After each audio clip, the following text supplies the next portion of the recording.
My name's Joe Williams. I'm a First Nations Wiradjuri man from Australia, and I've lived as a professional sports person for the past 15 years, been involved in sport my entire life, and lived with mental illness my entire life. I guess I only really knew it was mental illness in 2009 when I was diagnosed, but I lived with an inner dialogue in my head my entire life.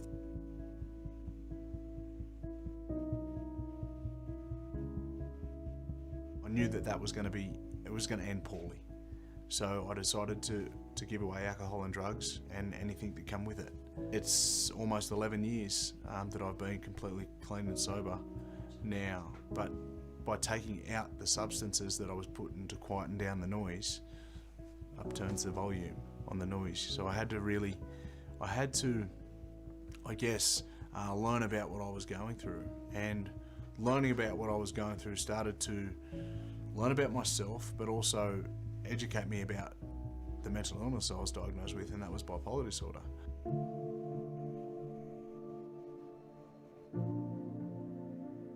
I had a marriage breakdown and a separation from my kids, and another relationship separation as well, and the negative talk that I'd gone through my entire life, the "you're not good enough and you don't deserve to be here" type talk that I've gone through my entire life, I started to believe it. I started to believe that my kids would be better off without me. I started to believe that my parents didn't love me, that I was worthless. 10 years prior to that, I was a professional sports person playing on national television, getting asked for autographs every day of the week. Yet I was convinced within my own mind and my own self that I was worthless. And I had a suicide attempt.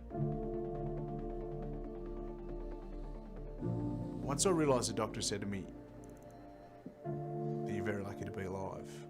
And he said to me, you should do something with your life now.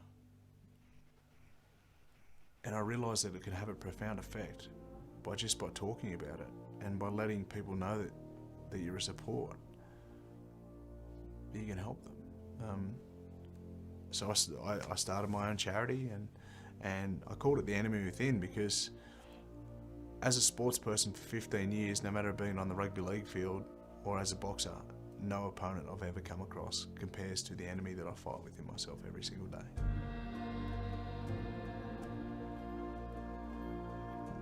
I've always known I've been a First Nations man. In Australia, I've got dark skin. I play the didgeridoo, yidaki, but I only knew what it was like to be that on the outside.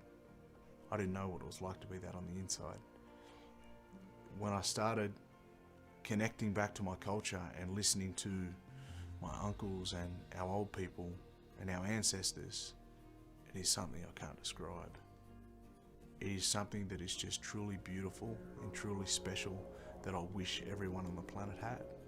That has been, without doubt, my biggest positive with my recovery.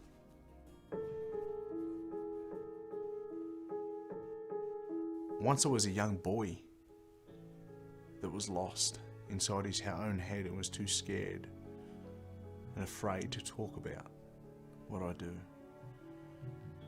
Now I'm a powerful, resilient, strong man that isn't afraid to look in the face of demons, conquer them, and help others while I'm doing it.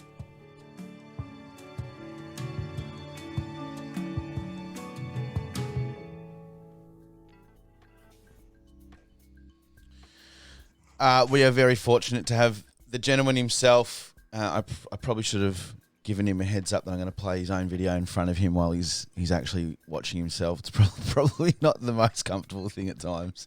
Get sick of watching myself. Is it you that got all those 20 million views? Yeah. Welcome, Joe Williams, to the Really Good Radio Morning Show, brother. It's a pleasure to be here, brother. It takes me back, that clip. That clip was shot back in 2016, I think it was. When I spent a lot of my time in the US, doing a lot of work in and around. I travelled around about 35 states around the US, and just connecting with people and talking about who I am, what I do, and that's why you'll hear a lot of reference to back in Australia, because it was a film shot where a lot of people didn't know what rugby league was, or even the story, they didn't know the story about us as Aboriginal people either. That's epic. We've got some running themes happening here. The more and more guests that I have on, and in particular, the First Nations guests that I have on, I think every one of them has talked about their healing and their springboard, but even something deeper to them is their culture. You talk about it right there, about that being the most pivotal thing with your healing. Can you micro down on that and try and pick apart how that started, the I guess the first few moments where you realized this is actually where I'm supposed to be right now, and it's been a journey, It's been a journey, because as I say to a lot of people, like, I always knew that I was an Aboriginal man. That wasn't ever shied away from. But what happens a lot down in especially along the eastern states and down in the southern parts of the eastern states, like, we were hit by colonization first, right? So we struggle to walk between two worlds, because I grew up as an Aboriginal man who grew up in the white world, really. Yeah, same. When you look at it, like, my skin was too black to be white, but I was too white to be black. Like, I sort of didn't fit in either world. So I speak a lot to that. And what the biggest positive out of all of that was that that's when you got to start to chase it a bit and start to do your own sort of research, not only to your family line, and start to understand your story as we've all got story, and we're all from individual nations throughout the country which have individual stories as well. So the biggest part in the healing for me was it wasn't about learning who I was. It was about connecting to those old stories and getting to understand that's why I feel certain ways and why I do certain things. And what people don't realize is that our old stories, like, especially the non-Indigenous people, right? So our old stories, like the stories that have been handed down for thousands and thousands of years, we look at them now as just a lot of people, and especially now that we're looking at, education in a modern world and so forth, we look at those stories as if they're just stories. But it is in those stories that have the deeply embedded values about getting well and staying well and being protected and sharing with each other and being safe. You know what? I every community that I go to, I ask them to tell me their story of their area. And what we do when we start to talk about that, well, okay, what's the value in that? What's the lesson in that story? The lesson in that story is to make sure we share with each other. The lesson in that story is to make sure we love each other. The message in that story is to make sure we care for each other. Like, that's what we're not doing enough of. Like, our old people were so smart that these old creation stories literally kept us well. That's why we lived in a world where, in over 2,500 different dialects of language, there was no word or meaning for suicide.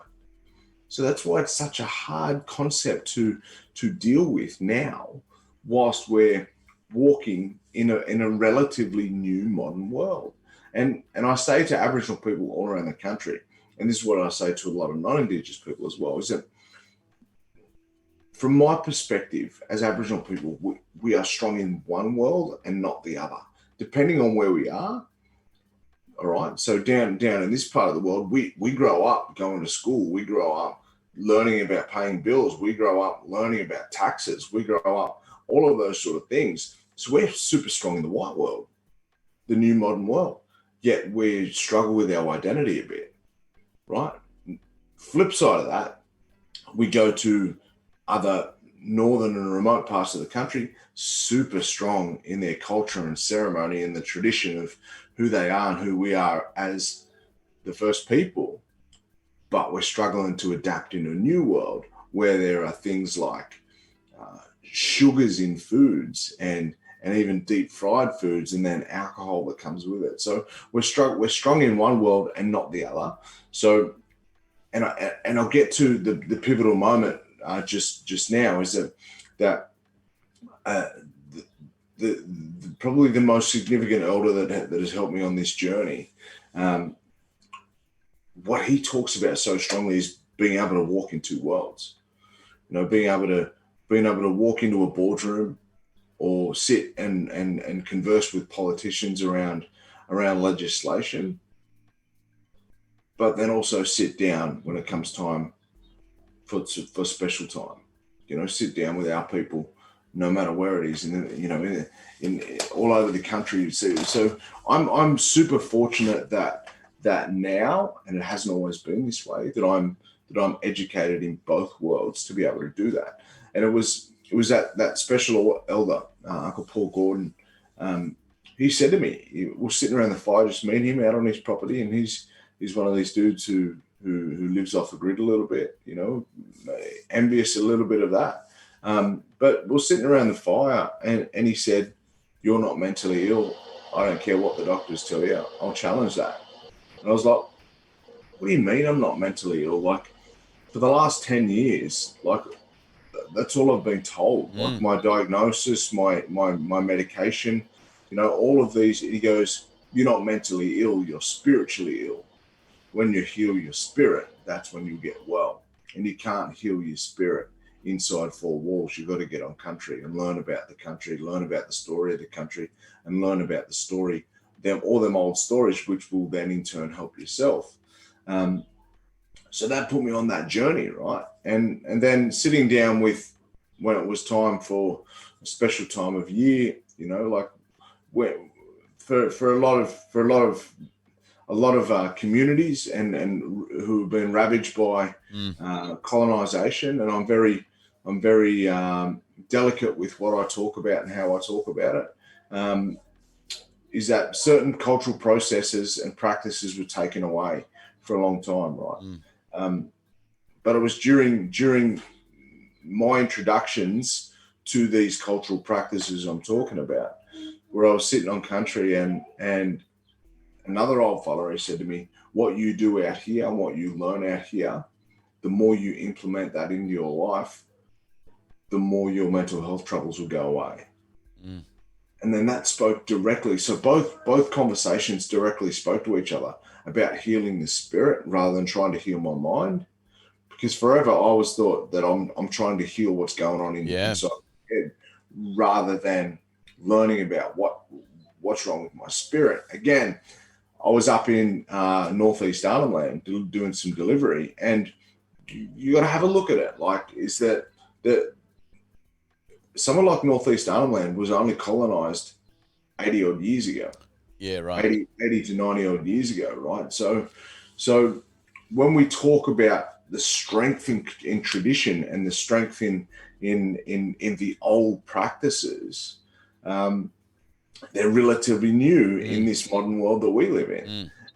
So I was sitting and there was a bit of a meeting up there with some elders and so forth, and I got some adverse comments, reaction from one of the community members, and she said, we don't have that here. And, yeah, right. And I didn't understand what she meant. I was like, what do you mean you don't have it here? Like there are issues that are happening around the community of, you know, so I'm thinking of course you have it here. And then I went, and then I thought back to those two conversations, and I went, the spirit. And I said, what if it's your spirit that's not well? What do you do then? What does the spirit then cause you to do? You know, what is having a broken spirit or having a spirit that's sick? What does that cause you to do? And then we started to have the conversation, and it was like penny drop moment. You know, for a community that struggle to have that has all services come in going, this is what's wrong with you, this is how you're going to fix it, in an issue that we have no idea about. You know, it's weird, isn't it? That we don't even think that we've got. You know, so it's language barriers. It's about understanding as well. So for me, I got on that journey and started to listen, and just listen, right? Just listen. One of the very first stories that were taught to me was of a painting with a person that had arms, legs, eyes, but no mouth. And they said, "What do you think this picture is?" And I was like, "Oh, it's a person." And yeah, but what's most important about it? Or what do you notice most? And these special old people that I talk about, and they said, "There's no mouth on the picture. So what does that tell you?" He goes, "That means you should be listening more than you speak." You know, like simple things like that, like simple lessons, like you know them old people now that you know when all the kids are running around the table and all the kids are asking questions and they say, you know, your job here is to listen to certain things, you know. So, you know, I started that journey of listening and learning and understanding just so much about the story, and I looked at it as and a lot of my keynotes now, a lot of my speeches on I've got one later this morning actually, is around cultural connection, like why? Because what we did used to work. Yeah, exactly. What we did worked. What we're doing now is not working. So what does that tell you? You know, we got to go back to living that way. And then people challenge you like, "Oh, well, what are you going to go and live in the bush?" And I'm like, no, like I'm a hunter and gatherer. I just do it at Woolworths. For me, it's like, again, like what that old fella said. He said, "You're walking two worlds," and the more we learn to walk in two worlds, the more, you know, the more benefits we'll have. So it's really, really encouraging listening to you. Because I can relate to a lot of that stuff too, and not in particular those comments, but even travelling up north to more recently colonised places. If some of it hasn't been colonised, which is just so beautiful, you learn so much. Like it's just a direct path from them into your head. It's unbelievable. It's so and it makes me think about times when I come back from country, like someone else's country up north, and just come back to our busy little city life and just go, man, and they're just crushing it up there. Like they've still got their culture, and it's good. Like it's really, really good. But I wanted to talk about actually why did you flick from NRL to boxing, and was it was it a timing thing or I think you know, I was coming to the end of the road with my rugby league career. I wasn't old or anything like that. It's just mentally and emotionally I was coming to the end of it, because I was struggling for so many years, and you know, mentally with what I was, and again, like I've had this suicidal ideation for as long as I can remember. My earliest point I can remember, it was around 13-year-old. So when you say what did you say? Suicide idealization. Suicidal ideation, yeah. So explain that. So for the people who don't understand what that is, suicidal ideation is the ideating thought of suicide constantly, and thoughts, plans, and ideas of ending my life constantly. And it supports. So all your thoughts are supporting. This is a serious option here. Yeah, to not be here anymore. At 13, you started getting those thoughts. Started getting those thoughts around about 13. Again, I say approximately because that's the longest memory I have of it, and I've had that most days all my life. Wow! Right up until, you know, yesterday, I had some fairly vivid thoughts as well. You know, so what's important in that story isn't about you know, the horrific nature of what happens, but more so what I've done to silence it. You know, if I've lived as a what looks like to be a relatively successful person, career-wise, playing in the NRL system for 10 years, being a professional boxer, all whilst having thoughts, ideas, and plans of not being here every single day since I was a 13-year-old kid, then what I've been doing clearly has been having some benefit. So it's those tips and tools that I go around and share in communities. It's those things that I connect to that I go around and share with people, because there are people who are sitting in silence right now, listening to this show, right around the country, right across the world, who are sitting in the silence of what is the out world, but the noise inside of our heads is just sometimes unbearable. Did boxing help? There's a story to this, right? Is that boxing taught me how to fight back against my mental health demons, without a doubt. But then knowing now the research of head knocks and head trauma and getting punched around the head every single day is obviously contributing to some of the challenges I go through as well, right? In that moment, going from playing rugby league to being a boxer, what happened was I was using alcohol and drugs for a lot of years to silence what was going on inside my head, and I realized it was a very problematic and often extremely negative practices that I was going through, like everything that I was going through, breakups or fights, everything, like my form on the field was horrible. My life was up and down and horrible, So I looked at myself and said, look, everything that's negative that's happening in your life, Joe, there's one common theme: alcohol and drugs.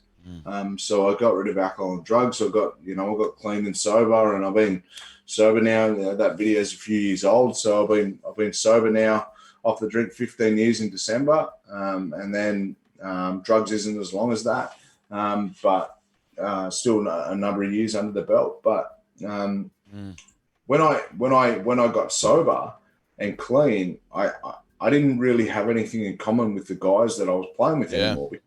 The only thing that I had in common was playing footy and partying. I wasn't partying anymore. I wasn't enjoying my footy anymore. So I walked away from playing footy at the end of the 2008 season. Mentally at my worst or leading into my worst. And then I walked into a boxing gym, and boxing just taught me how to fight. And people go, yeah, of course boxing teaches you how to fight. No, boxing taught me how to fight mentally more than it taught me how to fight physically. So for me, mentally being able to stand there in the tough times when I'm getting punched in the mouth, and then having to dig deep within myself to go, you know what, Joe, you can find something else here. There is that little bit inside of you where you can keep going. That taught me outside the ring that I could too, right? Those training, and I don't know if you know about boxing training or boxers, but they train till they can almost not stand up. Right.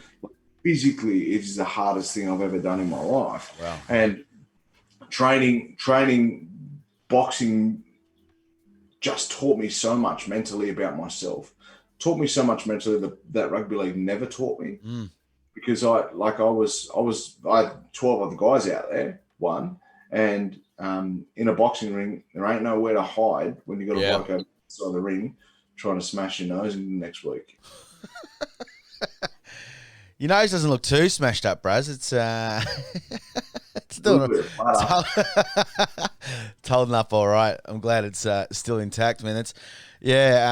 Tell us a little bit about what moved you into sharing, not just kind of sociably within your networks, but then going on to writing a book and then turning it into the next step of helping others, but really broadening and getting public about your journey. Well, and it started back in 2014. I had a boxing gym in Wagga, and and I was doing a lot of training with a lot of people, and there was a lot of people that, like, whilst boxing taught me mentally how to get out of the tough times, I knew that there were other people who were going, like, I just picked up a knack for for seeing when someone wasn't doing too well. And that talks back to the journey of when I was in the psych unit. I made that promise to myself that if I see, hear of, or know of anyone who's doing it tough, I'm going to reach out and help them.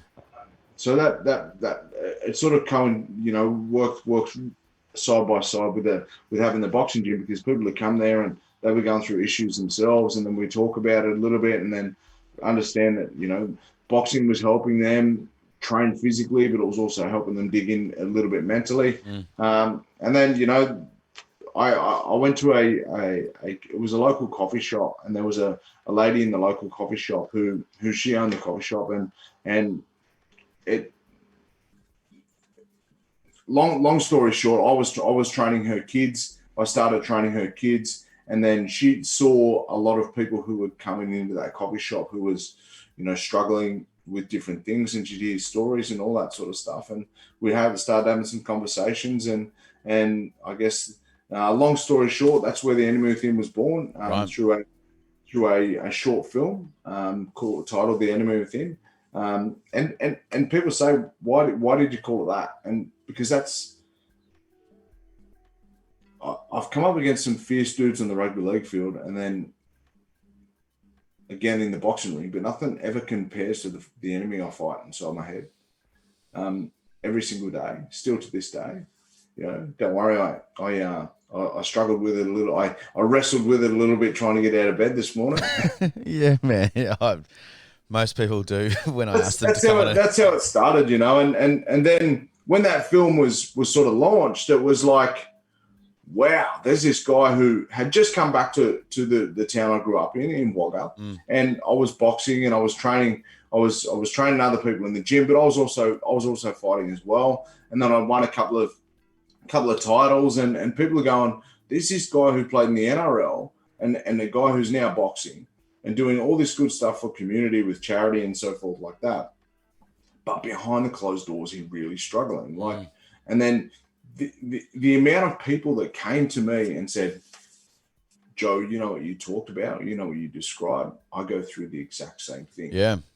And it's through, I guess, the natural progression of the sporting career was the carrot to get into schools and in front of kids to talk about that sort of stuff.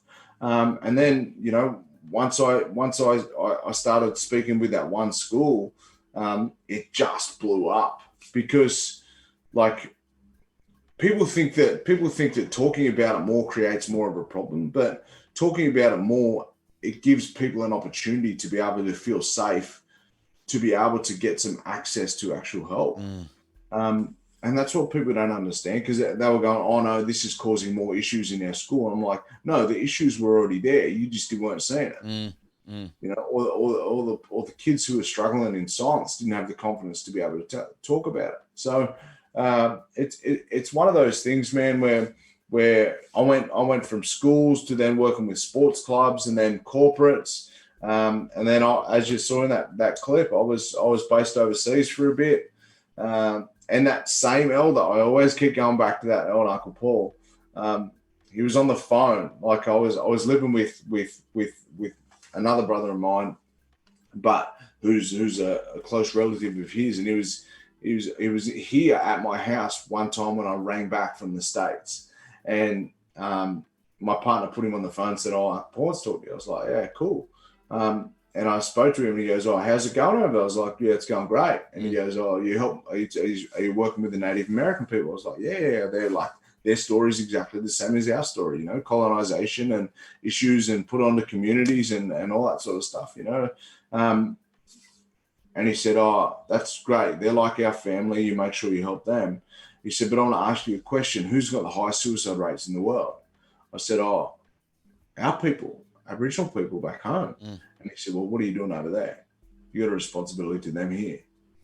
And I went, "I'm on the next plane home." Yeah. And it really hit home, because that your work is here, the work to be done. Yeah. Like whilst he goes, "It's fantastic. You're getting here. You're doing great work over there. I'm not pulling that away."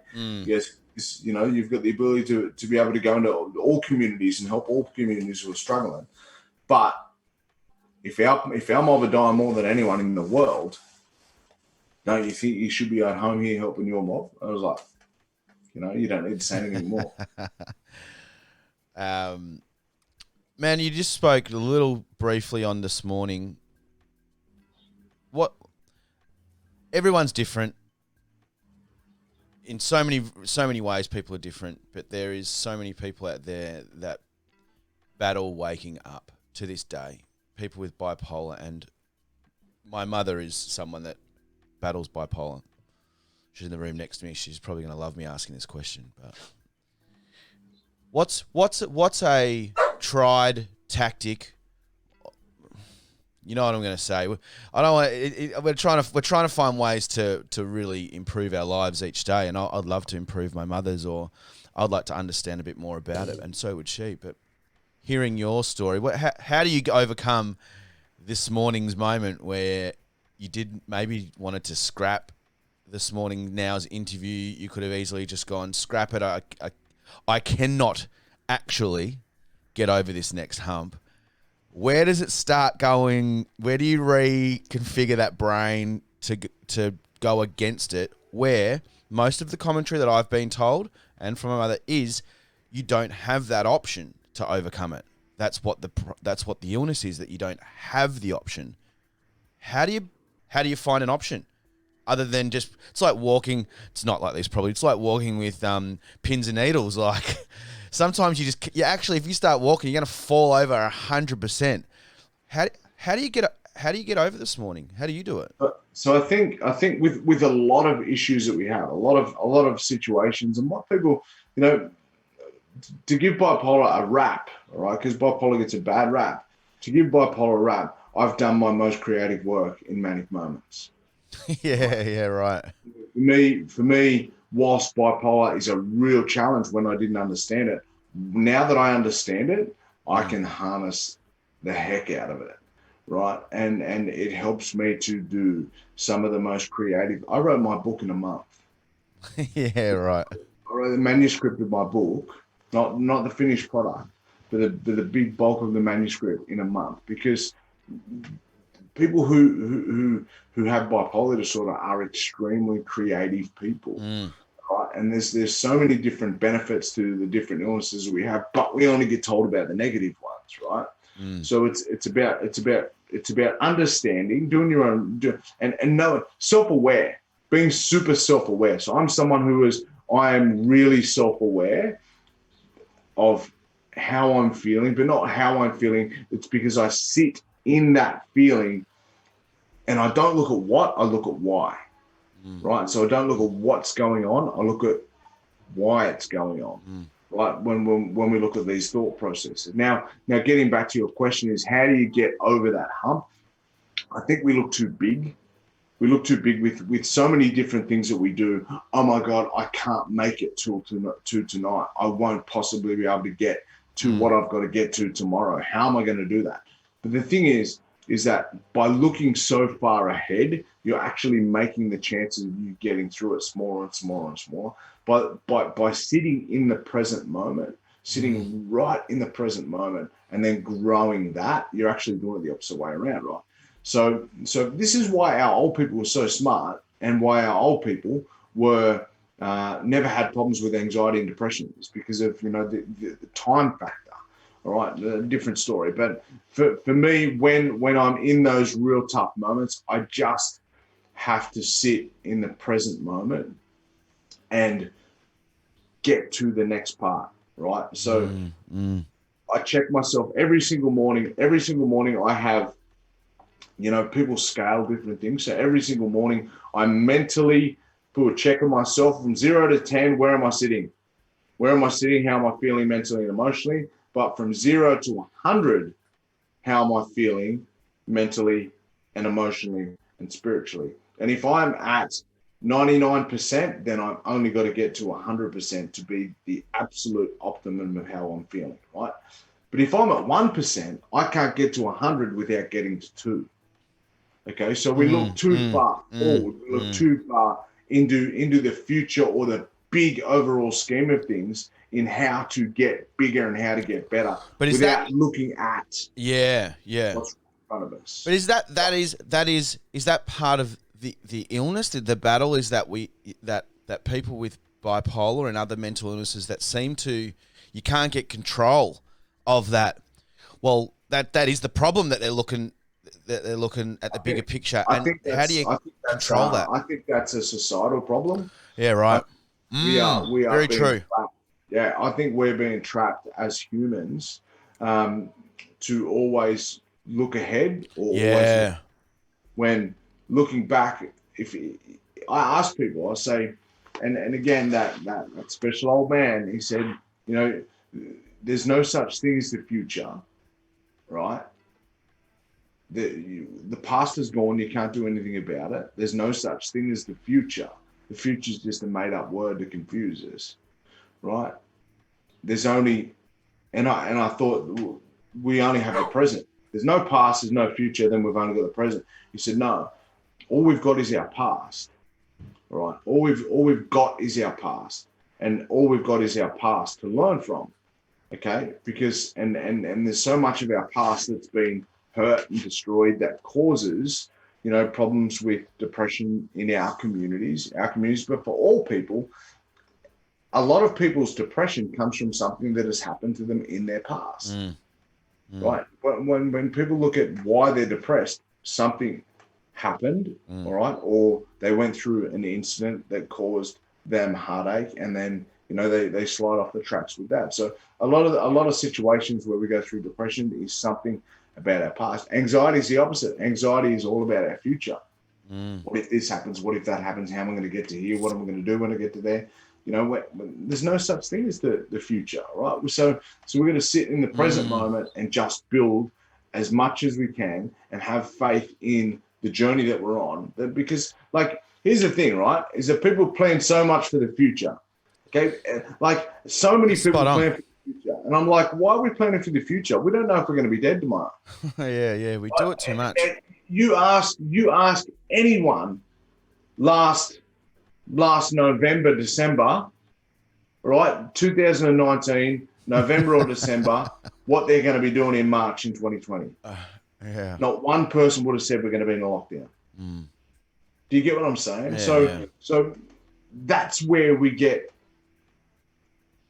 Well, that's where we have so many problems in our communities, is because we plan so much. We have our hearts set on doing so much that we've already made up in our head. And then when we get pulled off what we've made up in our head, we struggle to get back to reality, because we have this false sense of even an identity of what's actually been made up and planted in our head. And a lot of the time, social media has a lot to do with that, because we've got this image of what we should do or how we should be and why we should do it. You know, without sitting in one of the things that I speak about to young people, to all people, right? Sit in your silence. We struggle to sit in silence, right? Sit in your silence. When people said the lockdown was horrific, I loved the lockdown. Same, yeah. Oh, yeah. I don't like people. Yeah. I've got about 6 people sitting up inside my head talking to me every day. I'm never lonely. The house is full. The house is full. Right? But again, when we start to have a look at why we hate the lockdown, don't look at what, look at why. Right? Very don't true. Look at what's going on. Look at why we hating the lockdown. Oh, because it's taken away, you know, the opportunities to connect with family. That I get that part of things. And for 1 minute saying that's not valid. I get that and I understand that. Because human beings are wired for connection. Our people for thousands of years were communal people and were always with each other. I just read a book called Lost Connections by Johan Hari. Oh man, what a book. Oh yeah? What a book. And it talks about, and again, to our story, it talks about why we would have never had depression, why we would have never had anxieties, because we were always connected as people. We were always in groups, you know, with each other, looking after each other, you know, and laughing with each other, and you know, like some of the best times that I can remember are when I'm with my friends or my family in a group, and all we're doing is just hanging shit on each other. Good ways, you know. Good ways, just gigging each other, having a good time, having fun, laughing. Why? It's because we're all connected. Right? That if anyone's into reading, read that book, man. And that's a brilliant book. I know a few people that listen to this show that I've sent up or have gone travelling up the middle of Australia, and I tell them to chuck a ride at Alice and go to Yendamu and say hello to some mob up there that I know really well, and the general consensus is it's one of the most healing places to go to, and anywhere up north. I've been up to Niue, and you've probably been to so many remote communities as well. It speaks to everyone, and it's the stillness. They're so still up there, and deep down, First Nations people are we're quite meditative all the time.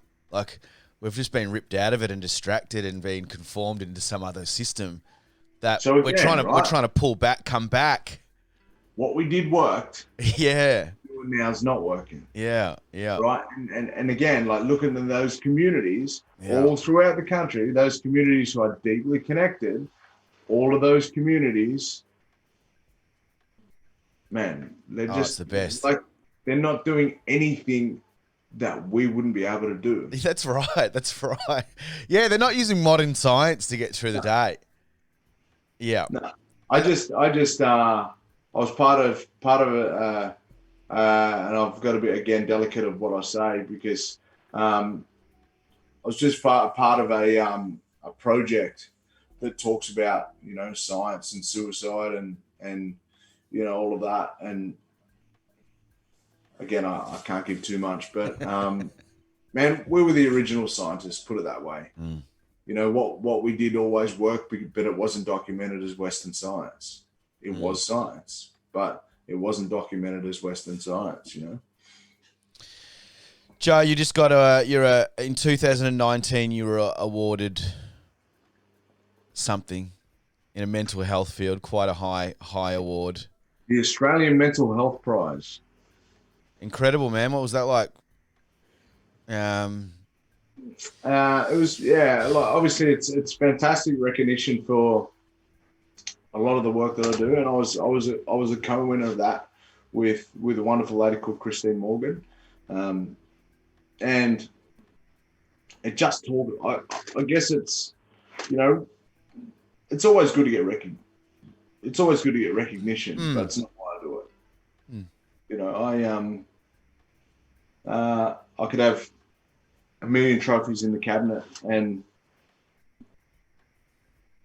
if I could go back to that day on 2012 when I attempted not to be here and asked would I trade it, then I would, for sure, because it was a scary day. But then again, like that got me to where we are right now, speaking. You know, so I can't ever. That's why I say I've never got any regrets. Is because if we look at certain situations that we regret in our lives, and we go back to that moment of regret that we regret, we made the exact decision that we wanted to make. So how can we regret something on a decision that we wanted to make? So for me, my lowest point in my entire life has brought me some of the best, most amazing experiences in my life, which I'm super thankful for. It's connected me closer to my kids. It's helped me to understand my kids and teenagers, and you know, the difficulties of navigating that. Without going through what I went through then, I wouldn't be having this conversation with you.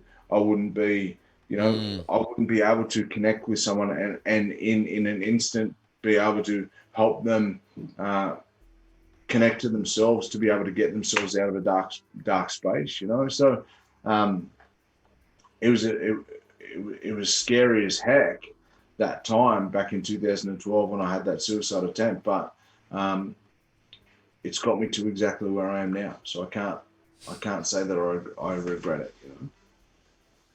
Thankful for your time today, Joe, I can't help but think about these three moments in your head, that the achievement kind of things, and you know, you had your NRL, you had your boxing, and now you're sprouting even higher through what you're doing now, above, you know, what would be an enviable career for a lot of aspiring sports people out there, and young rugby players and boxers, and you've achieved a lot. But it's the thing, brother, is that I thought all my life that I wanted to be a rugby league player. Yeah.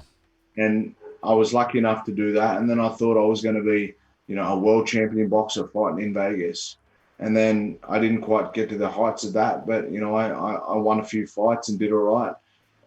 But the journey that I'm on now is by far the most important. Yeah, you can tell, man. You can tell. By far the most important. You know, like I'm for a kid who didn't pass a single subject at school, I've written my own book from front to back and contributed to about 6 or 7 others around the world. I'm looking at the moment, undertaking some more study next year, which I'll spend a bit of time down there, down in Melbourne. So, cool. Yeah, I'm man, where I'm at right now, I'm happy with, and I'm just following the path. That's it. Just following the path. I don't look too far ahead, because, as I said, there's no such thing as the future. I just follow the path and trust that what's laying down in front of me is what's meant for me. It's beautiful, Joe. I know there's a fair few, the chat line, you can't see it, which I try. I don't know why I do that, but I just want the screen to just have us two in it, and I have this big chat bot going everywhere. But there's a fair few comments coming through. Wise words. Thanks, Jane, for writing it. Good morning, Troy and Joe. Mental health is infectious. Yeah, interesting. Yeah. Hang on.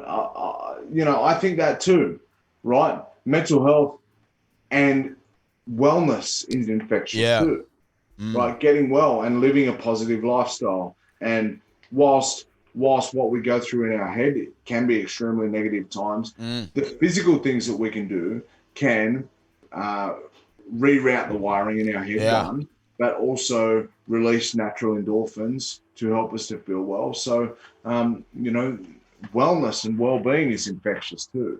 You know, I think as humans, we're wired to think negative a lot of the times.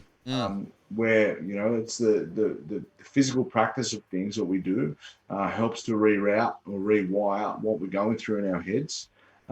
So, you know, it's a positive. It can be positive, a positive infectious thing too. That's why I think it's so important people like you are out there, and you know, you've taken the opportunity, and that's why it's important that you're out there speaking up, because it is infectious. It's a great comment. Thanks, Auntie Georgina. She's written back already. I love it how you can interact. Thank you so much, Joe, for sharing your journey. There was comments earlier, but I can't scroll up as quickly enough. Hey, if anyone is just tuning in, we are speaking with Joe Williams, a proud Wiradjuri Wolgalu man and an absolute champion of life, and so thankful for your time today, and thankful for you being on this earth, man, and sharing today. I really appreciate it. I'm super thankful too, brother. I'm thankful that I still get to wake up every morning, you know, and man, people look at COVID, and I try and take positives out of each and every day. And again, judge me for being cliche-ish or anything like that, but you know, I've lived with a suicidal voice since I was 13, so I've got to find these things, right? COVID and the whole lockdown period has taught me so much about myself, but COVID's taught me how to be a dad, and people are like, what do you mean? I'm like, well, I've been a father for 16 years, but I've been a dad for 6 months. You know, like I've been home and I've been with my kids. I've been present with my kids, my younger kids. You know, my older ones missed out on that, but with my younger kids, I've been present. To the point where, you know, I was on the road 320 odd days in the year. I don't want to go back on the road now. You know, like I want to adapt it so I can spend some more time, or keep spending time at home with the kids, because you know, you can't get that back. I love it, Joe. We're going to keep rolling on. Thanks so much, man, for taking time. We'll speak to you soon. I feel Always a pleasure, brother. I feel like this is part 1, by the way. Man, I'm happy to come back anytime. Anytime. Love your work, man. Thank you so much. Have a good day. You guys take care.